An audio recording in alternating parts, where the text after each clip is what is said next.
সম্মানিত উপস্থিতি, আজকে সংক্ষিপ্ত সময়ে গুরুত্বপূর্ণ আলোচনার বিষয় হচ্ছে সালাতে যে সমস্ত কর্ম মাকরুহ বা নিষিদ্ধ। এর আগে আলোচনা করেছিলাম সালাতের মধ্যেকার জায়েজ বিষয়গুলো নিয়ে। আজকে আলোচনা হচ্ছে সালাতের মধ্যেকার নিষিদ্ধ বা মাকরুহ কর্মগুলি, যা আপনার আমার জানা জরুরি। না জানলে আমলের ত্রুটি চলে আসবে এবং ত্রুটি হচ্ছেও অনেকের। সুন্নাহ সম্মত আমলগুলোকে আমরা অনেক ক্ষেত্রেই ছোটখাটো ভাবে দেখি। আমলগুলো করার ক্ষেত্রে আমরা খুব অলসতার মধ্যে ভাবগুলো খাই, যার কারণে আমলগুলো সঠিক হয় না। আর এই আমলগুলো আমাদের মুক্তির জন্য কাজ দেবে না। কেমন সাথে আমল করতে হবে একনিষ্ঠতার সাথে, আমল করতে হবে রাসূল সাল্লাল্লাহু আলাইহি ওয়াসাল্লামের পদ্ধতিতে। তাহলে সেই আমলটা আপনার আমার জন্য উপকার দেবে, দুনিয়াতেও এর উপকার পাওয়া যাবে, পরকালেও এর উপকার পাওয়া যাবে। তাহলে আমল শুধুমাত্র কেবলমাত্র একমাত্র আল্লাহর সন্তুষ্টির জন্য হতে হবে, আর সেটা অবশ্যই নবী সাল্লাল্লাহু আলাইহি ওয়াসাল্লামের পদ্ধতি অনুযায়ী হতে হবে। না হলে সেই আমল আল্লাহ তাআলা গ্রহণ করবে না। প্রত্যেকটা আমলের ক্ষেত্রে সেটা শরীয়তের বিধান হলেই, ছোট হোক আর বড় হোক, শরীয়তের বিধান হলেই সেই আমল আল্লাহ খুশির জন্য এবং নবী সাল্লাল্লাহু আলাইহি ওয়াসাল্লামের তরিকা পদ্ধতি অনুযায়ী হওয়া জরুরি। না হলে সেই আমল আল্লাহ তাআলা কবুল করবে না। সম্মানিত উপস্থিতি, আমরা সালাতের নিষিদ্ধ কর্মগুলো নিয়ে আলোচনা করব ইনশাআল্লাহ। নিষিদ্ধ কর্ম অনেকগুলো রয়েছে, যেগুলোকে আমরা একরকম ডাল ভাতের মতো করে আমল করে থাকি। মানে নিষিদ্ধগুলোকে আমরা শুদ্ধ এইরকম আমল করে থাকি, মনে হচ্ছে যেন এটাই শুদ্ধ, এটাই যেন সহি, এটাই যেন বিশুদ্ধ, এইরকম ভাবে আমরা আমল করে থাকি। আমল করা বলতে, আমল করা মানে বাস্তবায়ন, কাজ, যেটা কাজ সেটাই আমল। আমলটা আরবি শব্দ, যার বাংলা হচ্ছে কাজ, বাস্তবায়ন করা। তো নিষিদ্ধ বিষয়গুলো ছাড়তে হবে, আর যেগুলো বিশুদ্ধ সেগুলো পালন করতে হবে। অসুখের ক্ষেত্রে আমরা বলি যে অসুখের যেমন উন্নতি হলো, অসুস্থতা মানে একটা লোক অসুস্থ আছে, তো তাকে বলছি যে তোমার রোগের যেমন উন্নতি হয়েছে, কথাটা ভুল হয়ে যাচ্ছে। তোমার সুস্থতার কতদূর উন্নতি হয়েছে এভাবে বলা উচিত, তাহলে সেটা ঠিক থাকবে। উদ্দেশ্য আমাদের ঠিক, কিন্তু পদ্ধতি ভুল হয়ে যাচ্ছে, যার কারণে শিক্ষিত মানুষগুলো ভুল হয়ে বসবে। তো এগুলোতে একটু নজর দেওয়া দরকার যে উদ্দেশ্য যদি আল্লাহকে খুশি করা হয়েও থাকে, পদ্ধতি যেন রাসূলের হয়, না হলে সে আমল দিয়ে কোনো কাজ হবে না। যত ফেরকা, যত দল, যত মতবাদ আর যত মাযহাব রয়েছে, সবাই তো আল্লাহকে খুশি করার জন্যই কাজ করে। আপনি কি তাই বলে বলবেন নিয়ত তো ঠিক আছে, তাহলে কত নিয়ত তো ঠিক আছে, আমল চাই তো নিয়ত তো ঠিক আছে। বাচ্চাদের কপালে কালো টিপ দেয় আর বলে যে ওই বর্ণনজর লাগা উদ্দেশ্য না, একটু দেখে সুন্দর লাগবে তাই কালি দিচ্ছে আর বলছে যে বর্ণনজর লাগা উদ্দেশ্য নাই। ওর উদ্দেশ্যটাই খারাপ, যতই মুখে বলুক, কারণ এগুলো এসেছে বিধর্মীদের কাছ থেকে। তাহলে উদ্দেশ্য আমরা যতই ভালো থাকুক, পদ্ধতি তো সঠিক না। উদ্দেশ্য এটা নিয়ত বিশুদ্ধ হবে, পদ্ধতি সঠিক হবে, তাহলে সে আমরা আল্লাহ কবুল করবে। সালাতের মধ্যে যে সমস্ত কাজগুলো মাকরুহ, অপছন্দনীয় এবং যেগুলো নিষিদ্ধ, সেই কর্মগুলো অনেকগুলো রয়েছে। তার মধ্যে সুন্নাহ সম্মত যে সমস্ত আমলগুলো রয়েছে, যেমন রকল ইয়াদাইন করা, বুকে হাত বাঁধা, তারপরে ইস্তেহারার বৈঠক। ইস্তেহারার বৈঠক মানে প্রথম রাকাত শেষ করে হালকা একটু বসে তারপর উঠতে হয়, এটাকে বলা হয় ইস্তেহারা, আরামের বৈঠক। প্রথম রাকাতে দুইটা সিজদায় শেষ করেছেন, শেষ করে উঠে বসবেন, তারপরে দ্বিতীয় রাকাতের জন্য উঠবেন, এটাকে বলা হয় আরামের বৈঠক। তো এই জাতীয় আমলগুলোর ক্ষেত্রে কেউ যদি অলসতা করে, এটা হচ্ছে মাকরুহ, অপছন্দনীয়। আর এই মাকরুহ আমল করতে করতে এমন পর্যায়ে চলে গেছে যে এটাকে একরকম আমরা এটাকে যেন বিদআত করে ফেলেছে, যে না এটাই বিদআত, রকলে করাই যাবে না, বুকে হাত করাই যাবে না, এই ইস্তেহারা আরামের বৈঠক করাই যাবে না, এইরকম অনেকে করে ফেলেছে। আর এটার প্রভাব শুধু মাযহাবী সমাজে না, আহলাদি সমাজে পড়েছে। মাযহাবীদের সাথে মিলে মিশে ইবাদত করা হবে, আর একটু মিলাদ করছে তো যাই একটু ঘুরে আসি, ওই যে মিলে মিশে থাকছেন। দুনিয়ার ক্ষেত্রে মিলে মিশে থাকেন, ইবাদতের ক্ষেত্রে নো কম্প্রোমাইজ, কোনো কম্প্রোমাইজ চলবে না।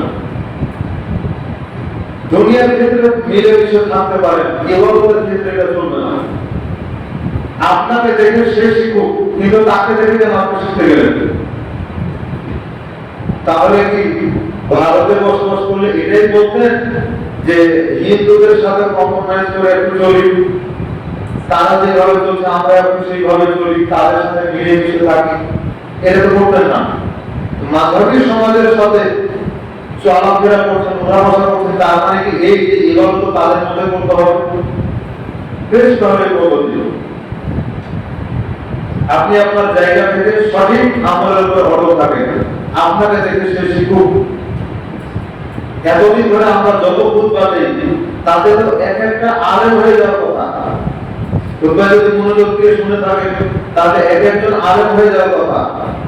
কেউ এসে আপনাকে কোন একটা বিষয়ের উপরে বিভ্রান্ত করার চেষ্টা করবে, এই সুযোগ তো তার নাই। মাযহাবী সমাজে তারা গোলামি দেখে, বাপদাদা সমাজের অধিকাংশ মানুষের এতদিন থেকে চলে আসতে চাই। আপনিও যদি ওইরকম করেন তাহলে আমাদের খুতবা আপনার কোনো উপকার করতে পারেনি। আর খুতবা শুনে যদি বলে যে না এটা এইরকম, নবী যদি এইভাবে করে থাকে তাহলে ইমাম আবু হানিফা কে, নবীর আমল যদি এই হয় তাহলে তুমি আবার কে? অনেক সময় যুক্তি দিয়েও, সঠিক পথে থেকেও, সঠিকভাবে যুক্তি দিয়েও মানুষকে পরাস্ত করা যায়, মানুষকে কনভার্ট করা যায়। কিন্তু তাদের মধ্যে যেমন ওই জাতীয় গোলামি, অজ্ঞতার গোলামি, বাপদাদার গোলামি, অনেক মানুষের গোলামি, সমাজের গোলামি, আপনার মধ্যে যদি এগুলো থাকে তাহলে তো পার্থক্য থাকলো না। তারা যেমন তাকলিদ করে, তারা যেমন মুকাল্লিদ, আপনিও মুকাল্লিদ, পার্থক্য কোথায়? তাকলিদ শব্দটা এসেছে কিরাবা শব্দ থেকে, যেটা গরু ছাগলের গলায় পরানো থাকে। কিরাবা গরু ছাগলের গলায় যে রশি পরানো থাকে এটাকে বলা হয় কিরাবা। মানে এটা ধরে যেই দিকে টান দেওয়া হবে সেই দিকে যাবে, রশি ধরে যেই দিকে, ডান দিকে যদি নিয়ে যায় ডান দিকে যাবে, বাম দিকে যদি নিয়ে যায় বাম দিকে যাবে। তো আপনি কেন ওই তাকলিদের রশি পড়তে গেলেন? আপনার গলায় থাকবে ইত্তেবার মালা। ইত্তেবা মানে দলিল প্রমাণ সহকারে আনুগত্য করা। ইত্তেবা হবে কেবলমাত্র আল্লাহ এবং তার রাসূলের। সাহাবায়ে কেরামরা ব্যক্তিগত কোনো ইত্তেবা চলবে না। আপনি যদি মনে করেন যে আবু বকর যেভাবে বলেছে সেইভাবে আমল করবে, এটাও চলবে না। যদি নবীর আমলটা আবু বকর রাদিয়াল্লাহু তাআলা আমলের বিপরীত থাকে। এখন আবু বকর যে আমলটা করেছেন রাদিয়াল্লাহু আনহু, সেটা যদি নবী করে থাকে তাহলে এটা কি আবু বকর করেছে তাই করবেন, নাকি নবী করেছেন তাই আবু বকর দেখে করবেন? এটা তো বোঝার বিষয়। মেনে নিলাম যে আপনি আমার বক্তব্য শুনে আমল করেন, কথার কথা। তা আপনি আমার বক্তব্য শুনে আমল করলেন, তার মানে কি আপনি আমার অনুসরণ করলেন, নাকি নবী আমল করেছেন ওইটা আমল করেছি তাই আপনি অনুসরণ করেছেন? এটা বোঝার বিষয় আছে সম্মানিত উপস্থিতি। তাহলে সালাতের মধ্যেকার কোন একটা বিষয়, ইসলামের কোন একটা বিষয় কে অবহেলা করার কোনো সুযোগ নেই। যেখানে যার যেই রকম অবস্থান তাকে সেইভাবে আমল করতে হবে, এটাই হচ্ছে ইসলামের নিয়ম। 2 নম্বর হচ্ছে সালাতের মধ্যে মুখ এদিক ওদিক ঘোরানো, ঘাড় এদিক ওদিক ঘোরানো, এদিক ওদিক তাকানো, দৃষ্টি দেওয়া, এটা নিষিদ্ধ, এটা করা যাবে না। সালাতের মধ্যে দৃষ্টি থাকবে সিজদার জায়গায় অথবা সিজদার কাছাকাছি জায়গায়। যতক্ষণ আপনি সিজদার দিকে তাকাতে পারছেন ততক্ষণ সিজদার দিকে তাকান। রুকুতে আছেন, মাথা পিঠ কোমর সোজা করার সময় সিজদা বরাবর আপনার চোখ নাও যেতে পারে, গেলে তো ভালো কথা, কিন্তু যদি না যায় তাহলে সেক্ষেত্রে অন্তত সিজদার কাছাকাছি তাকান। এটা বাইহাকির হাদিস, আমলযোগ্য।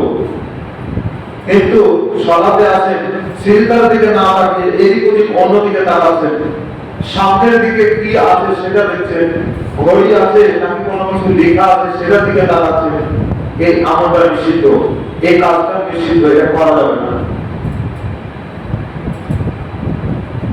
সিজদার দিকে তাকানো এটা একটা, আর একটা হচ্ছে যখন বৈঠকে আছেন তখন আঙ্গুলের মাথা দিকে তাকানো, ডান হাতের শাহাদাত আঙ্গুলের দিকে তাকানো।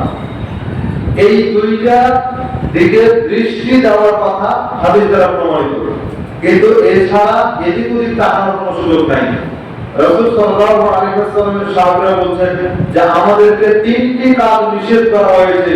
একটি কাজ হচ্ছে শিয়ালের মতো এদিক ওদিক তাকানো, আল্লাহ রাসূল নিষেধ করেছেন। 3টা কাজকে 3টা প্রাণীর সাথে উদাহরণ দিয়ে বলেছেন যে 1 নম্বর শিয়ালের মতো এদিক ওদিক তাকাতে তিনি নিষেধ করেছেন। 2 নম্বর মোরগের মতো ঠোকর দিতে নিষেধ করেছেন, মানে তাড়াহুড়া করে সালাত পড়তে নিষেধ করা হয়েছে। আর 3 নম্বর হচ্ছে যে বসার ক্ষেত্রে কুকুরের মতো বসা, এটা আল্লাহ রাসূল নিষেধ করেছেন। যে আমরা নিতম্বের উপরে বসলাম, 2 পাকে খাড়া রাখলাম, এই এখন যেভাবে বসে আছে, কারণ এটা সালাতের মধ্যে নিষিদ্ধ, এটা আমি বলতে চাচ্ছি। আর এমনি সময়ে সালাতের জন্য অপেক্ষা করছেন তখন এই যে নিতম্বের উপরে বসে পিছন দিকে হাত দিয়ে নিচে, পিছন দিকে হাত দিয়ে হেলান দিয়ে বসে, এটা নিষিদ্ধ। এটা হচ্ছে ইহুদিদের কর্ম, এটা রাসূল সাল্লাল্লাহু আলাইহি ওয়াসাল্লাম বলেছেন। এজন্য এগুলো চলবে না। সালাত অবস্থায় দৃষ্টি থাকবে সিজদায় বা সিজদার কাছাকাছি। যখন সালাতের মধ্যে বৈঠক আছে, 2 সিজদার মাঝে এই বৈঠক না, এটা তাশাহুদের বৈঠক, এটা দরুদের বৈঠক, শেষ বৈঠক, সালামের বৈঠক, এগুলোতে তখন বৈঠকে ডান হাতের শাহাদাত আঙ্গুল এই স্থিরভাবে নড়বে আর সেই আঙ্গুলের দিকে দৃষ্টি থাকবে। অনেকে খুব দ্রুত নাড়ানোর চেষ্টা করে, এটা চলবে না, তখন পাশের মুসল্লিদের জন্য সমস্যা। তবে এটা করবে না। যদি এমন হয় যে এদিক ওদিক দৃষ্টি দেওয়াটা জরুরি হচ্ছে, যেমন আপনি সালাত আদায় করছেন, পাশ দিয়ে পোকামাকড়, ক্ষতিকর পোকামাকড় বা সাপ চলে যাচ্ছে, তাহলে ওদিকে অটোমেটিক দৃষ্টি যাবেই, বা তাকে আপনি দেখে সতর্কতা অবলম্বন করতে পারবেন। এটা হচ্ছে ওযর। যখন ইমাম রুকুতে সিজদায় যাচ্ছে তখন অন্তত প্রথম কাতারের মুসল্লি, দ্বিতীয় কাতারে যারা আছে তাদের দৃষ্টিতে প্রথম কাতারের মুসল্লিদের দিকে, পিছনে যারা রয়েছে তাদের দৃষ্টিতে সামনের কাতারের মুসল্লিদের দিকে। এটা অটোমেটিক দৃষ্টি চলে যায়। এটার জন্য সালাতের কোনো ক্ষতি হবে না, এটার জন্য কোনো ক্ষতি হবে না। কিন্তু ইচ্ছা করে আপনি তাকালেন, এটা চলবে না। দেখছেন যে অমুক কিভাবে সালাত করছে, মানে আপনি নিজের সালাতের মধ্যে তার দিকে আপনি তাকান, ওই কিভাবে সালাত করেন। কিছু আছে না যে যদি আমার মতের মত না হয়, তো দেখা যাচ্ছে আমি বুকে হাত পাতে ও আমি নিচে হাত দিতে যাচ্ছে আর আমি ওদিকে দেখছি, এটা হারাম, চলবে না। সালাতের মধ্যে অন্তত এগুলো চলবে না। সালাতের বাইরেও অন্য মতবাদের লোকদের দিকে এইরকম দৃষ্টি নিক্ষেপ করা সঠিক নয়। আপনি ভুল বুঝতে পারেন, আপনি বসে থাকেন, ওই লোকটা সালাত ফেরালে আপনি পারলে তাকে সংশোধন করে দেন যে ভাই আপনার আমটা এইরকম করছে, তো এটা সঠিক নয়, সঠিকটা হচ্ছে এইরকম, আপনি তাকে সঠিকটা জানিয়ে দেন। কিন্তু টিটকারি করবেন, মশকারি করবেন, এগুলো সম্পূর্ণ হারাম। ওয়াইদুল্লি করলে হুমাজাতি লোমাজা, কেউ যদি কাউকে গোপনে অপমান করে, কেউ যদি কাউকে সামনাসামনি অপমান করে, ওই ব্যক্তির জন্য আল্লাহ তাআলা ওয়াইল নামক জাহান্নাম নির্ধারণ করে। কত বড় ওয়াইল নামক জাহান্নাম, খুব কঠিন জায়গা। 3 নাম্বার হচ্ছে এদিক ওদিক তো তাকাতে পাবে না, কিন্তু অনেকে কি করে যে সালাতের মধ্যে যে হাই ওঠে, তখন হাই ওঠার সময় একবার আসমানের দিকে উপর দিকে তাকিয়ে হাই উঠছে, বা এই দিকে উপর দিকে তাকাচ্ছে। এই উপর দিকে তাকানো নিষেধ। রাসূল সাল্লাল্লাহু আলাইহি ওয়াসাল্লাম বলেন যে লোকেরা যেন অবশ্যই অবশ্যই সালাতের মধ্যে আকাশের দিকে তাকানো থেকে বিরত থাকে, না হলে আল্লাহ সুবহানাহু ওয়া তাআলা তার দৃষ্টিকে ছিনিয়ে নিতে পারে, তার চোখের দৃষ্টি শক্তিকে আল্লাহ তাআলা ছিনিয়ে নেবেন। দুনিয়াতে তো કોઈ কারো এরকম হয় না, পরকালে আল্লাহ ছিনিয়ে নেবেন, সে আর দেখতে পাবে না। এত ইবাদত করে কি লাভ হলো যদি ইবাদতটা সঠিক না হয়? ইবাদত ঠিক মতো আপনি করলেন না, তা হাজার ইবাদত দিয়ে আপনি কিয়ামতের কি করতে পারবেন? আপনার দৃষ্টি নাই, আপনি চলবেন কি দিয়ে কিয়ামতের দিন? অন্তত সালাতটা যদি সঠিক হতো, তাহলে আসসালাতু নূর, এই সালাত কিয়ামতের দিন আপনার জন্য আলো হিসেবে কাজ করতো। কিন্তু এটা আর হলো না, কারণ সালাতের মধ্যে আপনি তাকিয়েছেন আসমানের দিকে। আসমান যখন দেখেছেন সালাতের ভিতরে থাকা অবস্থায়, তখন মনে রাখেন কিয়ামতের দিন আর আপনাকে পথ দেখতে হবে না। খুব কঠিন যে হাদিস বললাম, এটি পাওয়া যাবে সহিহ বুখারীর 750 নম্বর হাদিস, মিশকাতের 983 নম্বর হাদিস। সালাতের মধ্যে থাকবে, দৃষ্টি থাকবে সিজদার দিকে, বৈঠকে থাকবে, দৃষ্টি থাকবে আঙ্গুল, ডান হাতের শাহাদাত আঙ্গুলের মাথায়। এদিক ওদিক তাকানোর সুযোগ নাই, আসমানের দিকেও তাকানোর সুযোগ নাই। আচ্ছা, তাহলে কি চোখ বন্ধ করতে পারবেন? 4 নম্বর পয়েন্ট, চোখ বন্ধ করাও যাবে না। দৃষ্টি যেখানে রাখার কথা সেখানে রাখতে হবে। হ্যাঁ, যদি এমন হয় যে আপনি অসুস্থ মানুষ, চোখ যখন খোলা আছে তখন চোখে বাতাস থেকে সমস্যা হচ্ছে, বা দেখা যাচ্ছে যে এমন অসুস্থ যে চোখ বন্ধ রাখতেই হচ্ছে, তাহলে সেক্ষেত্রে ভিন্ন কথা। লা ইউকাল্লিফুল্লাহু নাফসান ইল্লা উসআহা, আল্লাহ সাধ্যের অতিরিক্ত কারোর উপরে কোনো বোঝা চাপিয়ে দেন না। যখন আপনি ওজনগ্রস্ত তখন ওটা আপনার জন্য ঠিক আছে, কিন্তু স্বাভাবিক অবস্থায় দেখছেন না এদিক ওদিক চোখ চলে যাচ্ছে, আবার অনেকের মনোযোগ নষ্ট হচ্ছে, অনেক আজে বাজে খেয়াল চলে আসছে, তখন চোখ বন্ধ করে একাগ্রতার সাথে সালাত করার চেষ্টা করেন। চোখ বন্ধ করে আল্লাহর একাগ্রতা পাওয়া যাবে না। চোখ খুলেই নবী সাল্লাল্লাহু আলাইহি ওয়াসাল্লাম আল্লাহর একাগ্রতা নিয়েছেন, আপনাকে ঠিক ওভাবে চেষ্টা করতে হবে। একদিকে যদি দৃষ্টি থাকে, মনে করেন আপনি একদিকে তাকিয়ে আছেন, আপনি হ্যাঁ হয়ে গেছেন, তখন আপনার একাগ্রতা আসবে। তবে সালাতের মধ্যে থাকা অবস্থায় সালাতেই মনোযোগী থাকার চেষ্টা করতে হবে। জামাতের সালাতের ফজিলতের বিষয়ে আলোচনা আল্লাহ তাআলা তৌফিক দিলে তখন আমরা সেই বিষয়গুলো নিয়ে আসবো ইনশাআল্লাহ। সালাত আদায় করার সময় সামনে এমন কিছু রাখা যাবে না যাতে বারবার সেটার দিকে দৃষ্টি লাগে। ঠিক সালাতের মধ্যে থাকা অবস্থায় আপনার পোশাকটাও যেন এইরকম না হয়, যাতে আপনার নিজেরও দৃষ্টি চলে যাচ্ছে সেদিকে, আর আশেপাশে যারা রয়েছে, পিছনে যারা রয়েছে, তাদেরও দৃষ্টি ওই দিকে চলে যাচ্ছে, এইরকম যেন না হয়। এই জন্য আমরা বলি যে মসজিদ খুব চকচকে করে তৈরি করেছে, ভালো কথা, কিন্তু মসজিদের সামনের দেয়ালটা যেন ফ্রেশ থাকে। সামনের দেয়ালে কোনো প্রকার পোস্টার, কোনো হ্যান্ডবিল, কোনো সূচিপত্র, কোনো ঘড়ি, এগুলো যেন না থাকে, সামনেটা ফ্রেশ থাকুক, এটাই সবচেয়ে ভালো।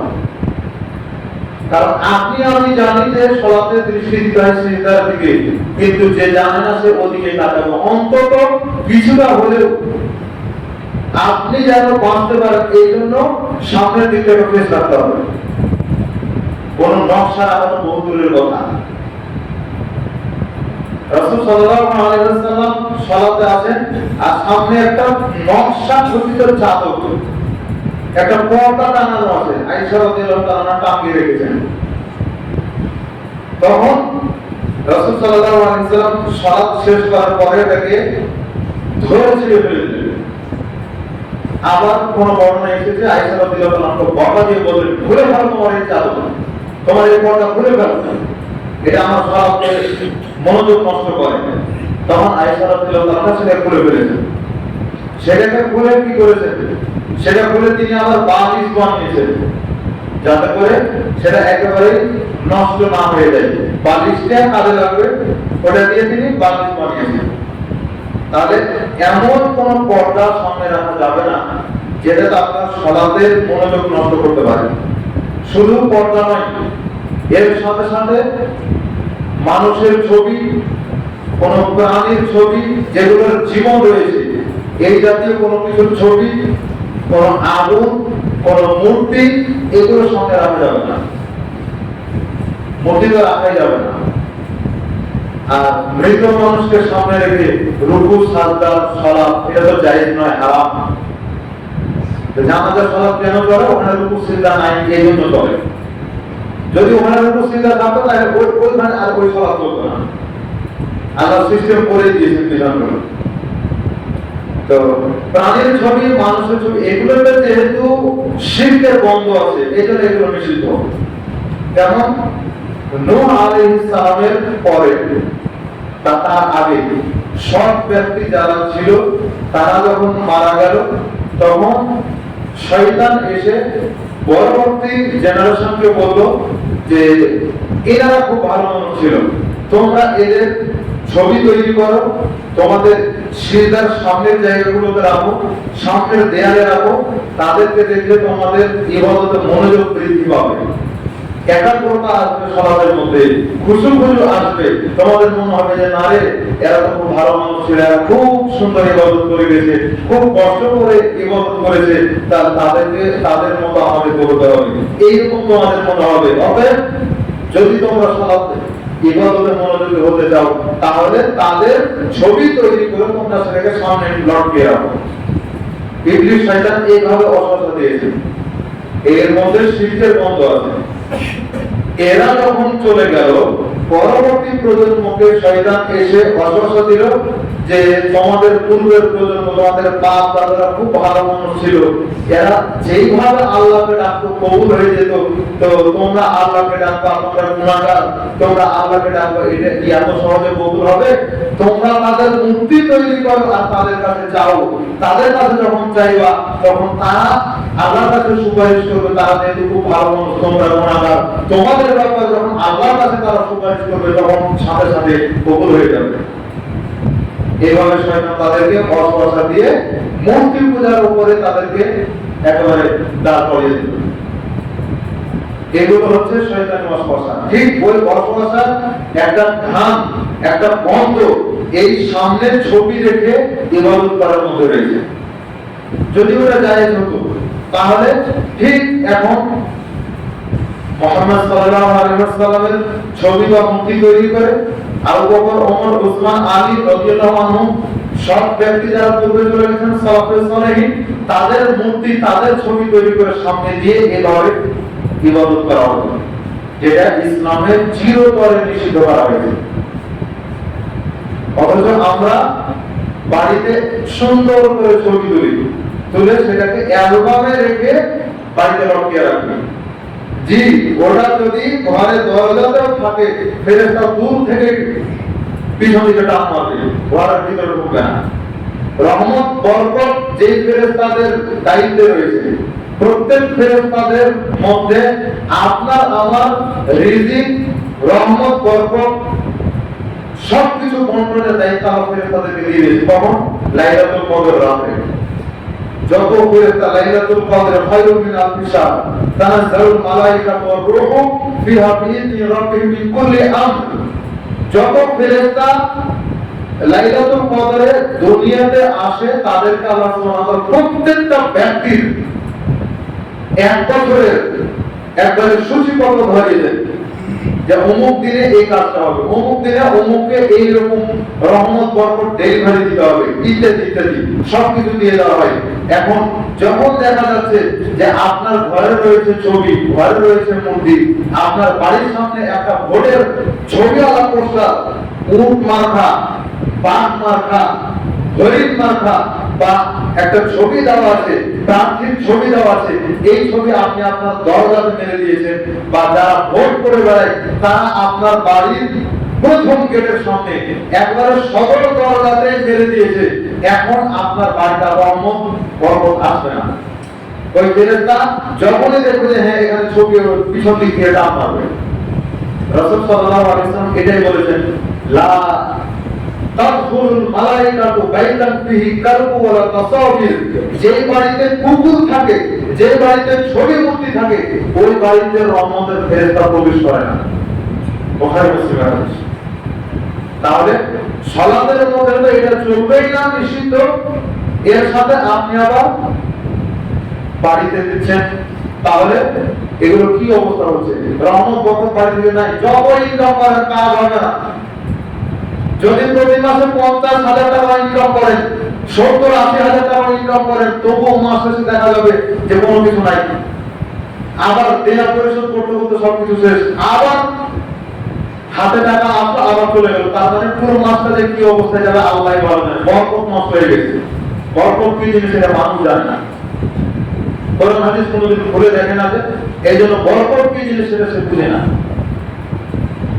রাসূল সাল্লাল্লাহু আলাইহি ওয়াসাল্লাম যেমন বলেছেন, তিনটা জিনিসের ক্ষতি আছে। একটা হচ্ছে নারী মানে স্ত্রী, আর একটা হচ্ছে গাড়ি মানে যেটা বাহন, যেটা আপনি চালিয়ে বেড়ান, আর একটা হচ্ছে বাড়ি, যে বাড়িতে আপনি বসবাস করেন। এই তিনটা জিনিসের ক্ষতি রয়েছে। আবার অনেক জিনিসও বরকত রয়েছে, তার মধ্যে এগুলো অন্তর্ভুক্ত। তা আপনার স্ত্রীর চাপে পড়ে আপনি একটা ওই ছবি নিয়ে এসেছেন, বা ছোট বিবাহের সময় একটা ছবিকে অ্যালবামে দিয়ে ঘরে লটকিয়ে রেখেছেন, এখন বরকত কিভাবে নেবেন চেষ্টা করেন। এইরকম অবস্থাতে ছবি বাড়িতে রাখার পরে কিয়ামত পর্যন্ত চেষ্টা করলে বরকত পাওয়া যাবে না। বরকতের দরজা আপনি নিজেই বন্ধ করে দিয়েছেন, প্রতি বন্ধকতা সৃষ্টি করে দিয়েছেন আপনি নিজে। এই সমস্ত ছবিগুলো দেওয়া হবে। হ্যাঁ, এমনিতে সাধারণভাবে সিনারি দিতে পারে, গাছপালার ছবিযুক্ত অ্যালবাম তৈরি করতে পারে, তবে এগুলো সবই হচ্ছে অপচারী। এগুলো থেকে বেঁচে থাকেন, সবচেয়ে বেশি ভালো হবে। এখন সামনে গিয়ে বসুন, সামনে গিয়ে বসুন, নাহলে পিছন থেকে এসে ঘাট দিকের সামনে আসে। আচ্ছা, তাহলে একটা জিজ্ঞাসা চলে আসে, যে সমস্ত টাকা পয়সা আমরা লেনদেন করি এগুলো তো আমাদের পকেটে থাকে সালাতের মধ্যে, তখন কি হবে? তাহলে এটা কি হবে? এটা প্রকাশ পায় না, এই জন্য এটা ঠিক আছে। আর এটা আপনি ব্যবহার করছেন এটা বাধ্যগত অবস্থায়, যার কারণে এক্ষেত্রে কোনো অসুবিধা নাই। কিন্তু যে ক্ষেত্রে আপনি বাধ্য নন, পাসপোর্টের ছবি আছে, টাকার মধ্যে ছবি আছে, আরো অনেক কিছু ছবি থাকে, তো এগুলো যদি আপনি বাইরে রাখতে পারেন আলাদাভাবে নিরাপত্তার মধ্যে, তাহলে ওভাবে রেখে আপনি সালাত আদায় করেন, সবচেয়ে ভালো। এখন দেখছেন যে ওইরকম ব্যবস্থা নাই, যদি আমি আলাদাভাবে কোনো কিছুতে রাখি তাহলে ওটা চুরি হয়ে যাবে। তাহলে সেক্ষেত্রে নিজের পকেটে রাখেন, যেন প্রকাশ না পায়। একটা কাগজ দিয়ে লেখিয়ে দেন, বা এমন ভাবে রাখেন যাতে রুকু সাজদাতে গেলেও যেন পকেট থেকে পড়ে না যায়, তাহলে সেটা সেফ থাকলো। এগুলো ঠিক আছে। তারপরে সালাতের মধ্যে নিষিদ্ধ একটা কাজ হচ্ছে, সালাত অবস্থাতে আঙ্গুল খাজাখাজি করা।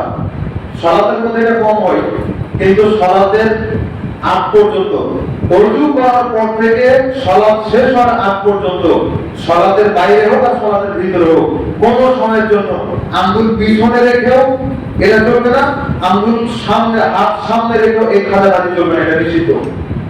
রাসূল সাল্লাল্লাহু আলাইহি ওয়াসাল্লাম বলেন যে তোমাদের কেউ যখন সুন্দরভাবে ওযু করে তারপরে সে যেন তার হাত, দুই হাতের আঙ্গুলগুলোকে এক হাতের আঙ্গুল আর এক হাতের মধ্যে না দেয়। কেন? সে যতক্ষণ ওযু থেকে শুরু করে সালাত পর্যন্ত যতক্ষণ সে ওযু অবস্থায় রয়েছে ততক্ষণ সে সালাতের মধ্যেই আছে। ওযু থেকে শুরু করে সালাত পর্যন্ত, মানে সালাতের জন্য আপনি ওযু করেছেন, একটু পরে সালাত পড়বেন, তো যখন সালাত পড়বেন তখন তো সালাতের নেকি পাচ্ছেনই, কিন্তু যতক্ষণ সালাত না পড়েছেন ওযু করে সালাতের জন্য অপেক্ষা করছেন, এই অপেক্ষা করার জন্য একটা সালাতের সওয়াব পাওয়া যাবে। আর ওযু করে সালাত পর্যন্ত এই খাজাকাজি করা থেকে বিরত থাকলে আবার আপনি সালাতের নেকি পাবেন, ডাবল নেকি পাচ্ছেন। কিন্তু শুধু যদি জুমার দিন হয় তা হবে না, এটা হচ্ছে লৌকিকতা। সম্মানিত উপস্থিতি, এইগুলো থেকে বেঁচে থাকার জন্য চেষ্টা করতে হবে। আরেকটা হচ্ছে সালাতের মধ্যে আঙ্গুল ফুটানো, মসজিদে এটা না করার জন্য চেষ্টা করতে হবে। আমাদের অনেকের হয়ে যায়, আল্লাহ যেন আমাকে সহ আপনাদের সবাইকে হেফাজত করে, আল্লাহুম্মা আমিন। সালাতের বাইরেও মসজিদে থাকা অবস্থায় আঙ্গুল ফোড়ানো উচিত নয়। এটা যে সালাত বাতিল হয়ে যাবে এমনটা নয়, তবে এটা হচ্ছে অপছন্দনীয় কাজ। আর সালাতের মধ্যে এটা আরো করার জন্য চেষ্টা করবেন না। মেডিকেল সায়েন্স কি বলে জানেন? এই যে আমরা আঙ্গুলগুলো ফুটাই, এই যে আঙ্গুল ফুটাই, তো এই যে গিরাগুলো আছে এক সময় এগুলো ক্ষয় হয়ে যাবে এই আঙ্গুল ফুটাফুটি করার কারণে। তো অনেক সময় আমাদের হয় কি যে আঙ্গুল ফুটিয়ে অভ্যাস, এখন যদি ফুটার সময় চলে এসেছে আঙ্গুল যদি না ফুটাই তাহলে একটু ব্যথা করে। এটা প্রথম হবে, যখন আপনি কষ্ট হবে, একটু ধৈর্যের সাথে যদি আপনি বিরত থাকার চেষ্টা করেন দেখবেন আস্তে আস্তে ঠিক হয়ে যাবে। এখন এই যে সিজদা থেকে ওঠার সময় হাতের উপর ভর দিয়ে উঠছেন তখন আপনার আঙ্গুল খুলে যাবে, এটা প্রথম অবস্থা, তাই আপনার আমাদের হয় না। যারা অভ্যস্ত হয়ে গেছে উঠার সময় হাতের উপর ভর দিয়ে উঠে, যদি আপনি এভাবে ভর দিয়ে উঠেন তবুও আঙ্গুল খুলে যাওয়ার সম্ভাবনা থাকে, যদি আপনি এভাবে উঠেন তবুও সম্ভাবনা থাকে, কিন্তু যখন অভ্যাস হয়ে যাবে তখন আর এটা হবে না। এই জন্য এটা নিয়ে চিন্তিত হওয়ার কারণ নেই, চেষ্টা করেন যেন আঙ্গুল না ফুটে। সালাত অবস্থায় এই যে এইভাবে করে কোমরে হাত দেয় অনেকে, বিশেষ করে শিয়াপন্থী যারা রয়েছে তারা এই কাজটা করে, এটা নিষিদ্ধ। সালাতের মধ্যে এই কাজ করা যাবে না। হাদিসের মধ্যে এটাকে ইহুদিদের কাজ বলে উল্লেখ করা হয়েছে। এমনকি বলা হয়েছে যে ইহুদিরা জাহান্নামে যাবে, জাহান্নামের মধ্যেও তারা কোমরে হাত দিয়ে থাকার চেষ্টা করবে। এটা হচ্ছে তাদের জাহান্নামের মধ্যেকার একটা কর্ম। সালাতের মধ্যে এটাকে নিষিদ্ধ করা হয়েছে, এটা থেকে বেঁচে থাকার জন্য চেষ্টা করবেন। আর বসার ক্ষেত্রে যেটা আমরা বললাম আল্লাহ রাসূল নিষেধ করেছেন যে কুকুরের মতো বসা, যে মাটির উপরে আপনি বসলেন আর পায়ের দুই রলা মানে হাঁটু থেকে একবারে টাকনু পর্যন্ত এই যে লম্বা, এটাকে সাপ বলা হয়, রলা বলা হয়। তো এটাকে খাড়া করে রাখলেন আর আপনার নিতম্বের উপরে পাশার উপরে ভর দিয়ে বসলেন, সালাতের মধ্যে এটা চলবে না, এটা নিষিদ্ধ। এটাকে বলা হয়েছে কুকুরের মতো বসা, এটা নিষিদ্ধ। আবার এইভাবে বসে বাম হাত দিয়ে ভর করে বসা, এটাও নিষিদ্ধ করা হয়েছে। তারপরে সালাত যখন আদায় করছেন তখন পায়জামা, প্যান্ট, লুঙ্গি টাকনুর নিচে যাবে, এটা নিষিদ্ধ। তাহলে কি তখন কি উল্টিয়ে রাখবেন? না, একেবারে কেটে ফেলতে হবে। সব সময়ের জন্য এই টাকনুর নিচে পায়জামা, প্যান্ট, লুঙ্গি পরা নিষিদ্ধ, হারাম, কাবিরা গুনাহ। যদি কেউ কাজ করে তবে সে হাসতে হাসতে জাহান্নামে যাবে। কেন বললাম হাসতে হাসতে জাহান্নামে যাবে? কেন? আপনার কি মনে হয় যে এটা বড় ধরনের পাপ? যতই আপনি এখন আমার প্রশ্নের উত্তরে বলবেন যে না এটা বড় ধরনের পাপ, আসলে বড় পাপ, কিন্তু যারা এটা আমল করে, মানে যারা এই কাজগুলো করে, টাকনুর নিচে পায়জামা, প্যান্ট, লুঙ্গি পরে, আমাদের আগের লোকেরা বলতো ফুটানি করে বেড়াচ্ছে। তো এই কাজগুলো করলে কি মনে হয় যে আসলে এটা বড় ধরনের পাপ? ও খুবই হালকা মনে করে। তো কিয়ামতের দিন ও আঙ্গুল কামড়াবে, ইয়ামা ইয়াকুল যালিমু আলা ইয়াদিহি ইয়াকুল ইয়া লাইতানি তাহাক্তু মা রাসূলি সাবিলা। সূরা ফোরকানের 27 নম্বরে আল্লাহ বলেন যে কিয়ামতের দিন অপরাধী ব্যক্তিরা, জালেম ব্যক্তিরা, তারা তাদের দুই হাত কামড়াবে, আঙ্গুল কামড়াবে আর বলতে থাকবে হায় আফসোস, যদি আমি রাসূলের আনুগত্য করতাম তাহলে আজ আমার এই দশা হতো না। তো এইভাবে আপনাকে বললাম, দুনিয়াতে কোনো কিছু নিয়ে পেরেশানি হলে আপনি কপালে হাত দিয়ে, মাথায় হাত দিয়ে বসে থাকেন, কিন্তু কিয়ামতের দিন আঙ্গুল কামড়াতে হবে। তো যারা তাকনুর নিচে পায়জামা প্যান্ট টুপি পরে, অহংকারের সাথে পড়ুক আর অহংকার ছাড়াই পড়ুক, ও নিশ্চিত জাহান্নামে যাবে। যদি তওবা করা অবস্থায় মারা যায় তাহলে ভিন্ন কথা, তওবা ছাড়াই মারা গেলে ওকে জাহান্নামে যেতেই হবে। ওকে আল্লাহ পবিত্রই করবেন না। ওর আজকে আমাদের ক্ষমা পাওয়ার সুযোগ একেবারে কম, একেবারে কেটে ফেলতে হবে, তাকনুর ওপর পর্যন্ত ধরে একেবারে কেটে ফেলতে হবে পায়জামা প্যান্ট এগুলোকে। তাহলে সালাতের আগেও টাকনুর নিচে যাচ্ছে না, সালাতের পরেও মানে সালাতের ভিতরেও টাকনুর নিচে যাচ্ছে না। এখন অনেক মানুষ, বিশেষ করে যারা ওই প্যান্ট পরে, তারা এই কাজগুলো করে কি, যে যখন সালাতের বাইরে রয়েছে তখন খুব সুন্দর করে প্যান্টটাকে টাকনুর নিচে ঝুলিয়ে দিল, আর যখন সালাতে প্রবেশ করবে তখন আগামী প্যান্টটাকে ভাঁজ করে দিল। সালাতের মধ্যে পোশাক ভাঁজ করা নিষিদ্ধ। এই যে এটাকে অনেকে ভাঁজ করে রাখে না, এটা নিষিদ্ধ, সালাতের মধ্যে এগুলো চলবে না। তো এটা যদি নিষিদ্ধ হয়, ওটা তো আরো বেশি নিষিদ্ধ। সালাতের মধ্যে এগুলো চলে না। আপনি কি বোঝাতে চাচ্ছেন যে আমি যখন সালাতে থাকছি তখন আল্লাহ দেখছেন, আর আমি যখন সালাতের বাইরে থাকি তখন আল্লাহ দেখে না? এটাই আপনি বোঝাতে চাচ্ছেন? এটা কেমন ধরনের কাজ? আল্লাহ তো সব সময় দেখছেন। আপনি যে অন্ধকারের মধ্যে রয়েছেন ওই ক্ষেত্রেও আল্লাহ তাআলা দেখতে পাচ্ছেন। যতই ঘুটঘুটে অন্ধকার হোক না কেন, যেই পিঁপড়া মাটিতে চলাচল করে, মাটির নিচে চলাচল করে গর্তের মধ্যে, এই পিঁপড়া কি করে না করে এগুলো তো আল্লাহ সুবহানাহু ওয়া তাআলা সবকিছু জানেন, সবকিছু শুনেন, সবকিছু দেখেন। এটা তো আল্লাহ তাআলা জানেন। সুলাইমান আলাইহিস সালামকে আল্লাহ সুবহানাহু ওয়া তাআলা এত ক্ষমতা দিয়েছিলেন, এইরকম মুজিজা দিয়েছিলেন যে পিঁপড়া কি বলছে সেটা তিনি জানতে পারতেন। পিঁপড়া যে হাঁটছে ওই হাঁটার আওয়াজ পর্যন্ত তিনি শুনতে পেতেন। এত ক্ষমতা দিয়েছিলেন আল্লাহ সুবহানাহু ওয়া তাআলা। তার যুগে হয়তোবা এত আমাদের এই আধুনিক সময়ের মতো গাড়ি ঘোড়া ছিল না, কিন্তু তিনি যে চেয়ারে বসতেন, কাঠের চেয়ারে, যার কোনো চাকা ছিল না, যার কোনো ব্যাটারি ছিল না, এইরকম একটা কাঠের চেয়ারে বসে যদি তিনি বলতেন যে চেয়ার চল, আজকে ইরাক চলে যেতে হবে, লক্ষ মাইল পথ নিমিষে চলে যেত। এত ক্ষমতা আল্লাহ দিয়েছিলেন। তো সুলাইমান আলাইহিস সালাম তিনি যদি পিঁপড়ার আওয়াজ বুঝতে পারেন, সুলাইমান আলাইহিস সালামকে যদি আল্লাহ সুবহানাহু ওয়া তাআলা এত বড় বড় ক্ষমতা দিতে পারেন, আল্লাহ সুবহানাহু ওয়া তাআলার ক্ষমতা কি কম? ঠিক ওইরকম যে একটা সাগরের মধ্য থেকে একটা পাখি বা আপনি একটা আঙ্গুল ডুবালেন, এখানে যতটুকু পানি আসলো এটা হচ্ছে মানুষের ক্ষমতা। বাকি যত পানি সাগরে রয়েছে এই অথৈ সাগর সমপরিমাণ বা এর চাইতে বড় ক্ষমতা হচ্ছে আল্লাহ সুবহানাহু ওয়া তাআলা। তাহলে আপনি আমি কিভাবে চিন্তা করি, আপনি আমি যদি আপনাকে আমাকে যেভাবে করে দেখি এইভাবে যদি আল্লাহকে চিন্তা করি তাহলে কি হবে? আল্লাহ ক্ষমতা এরকম নয়। আল্লাহ সুবহানাহু ওয়া তাআলা মালাকুল মউতকে এমন ক্ষমতা দিয়েছেন একই সাথে হাজার হাজার মানুষকে তিনি জান কবজ করে দিলেন। আপনার আমার মনে হয় যে এক মালাকুল মউত, এক আজরাইল কত জায়গাতে মানুষ মরছে, সব জায়গা থেকে এমন করে উপস্থিত হয়। তো এই চিন্তাটা হচ্ছে আপনার আমার ক্ষমতা অনুযায়ী চিন্তা।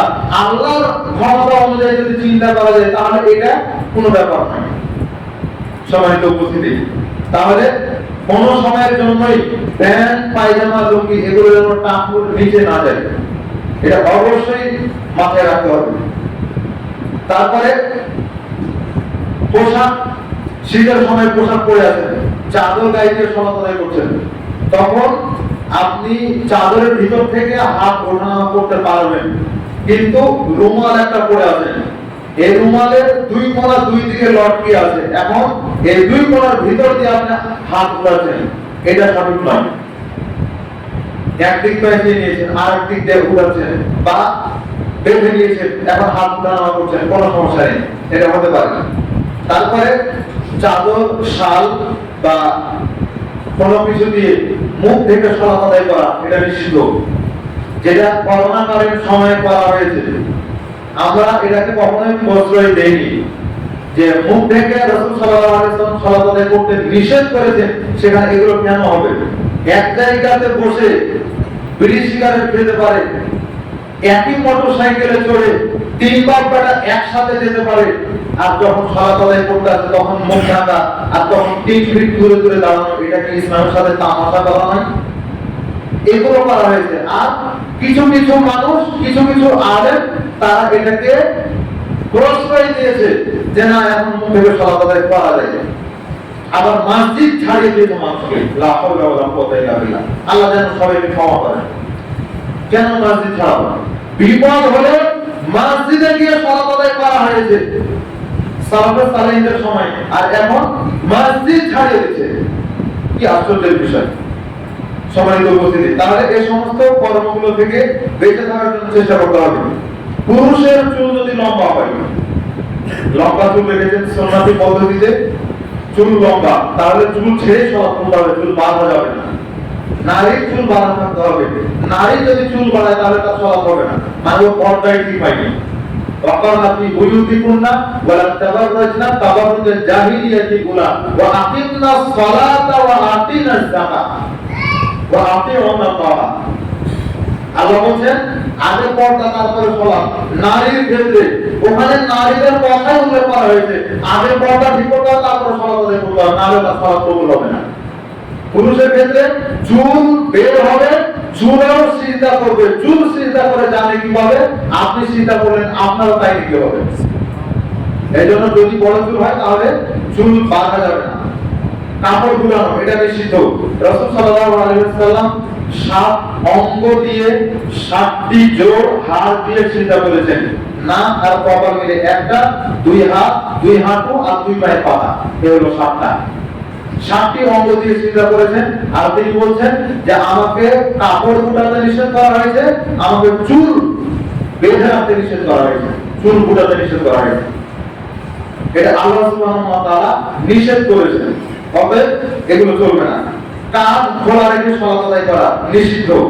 কাঁধ খোলা রেখে সালাত আদায় করা মানে এই যে এইরকম অবস্থায় হয়তো ওমরা করতে গেছে, এইরকম অবস্থায় রয়েছে, কাঁধ খুলেই সালাত আদায় করছে, হবে না। ওটা শুধু ওমরা করাকালীন সময়ের বিষয়। যখন সালাত আদায় করবে তখন কাঁধ থেকে সালাত আদায় করতে হবে। খাবার সামনে রয়েছে, খিদাও লেগেছে, এখন আগে খেতে হবে তারপর সালাত আদায় করতে হবে, এটাই হচ্ছে ইসলামের বিধান।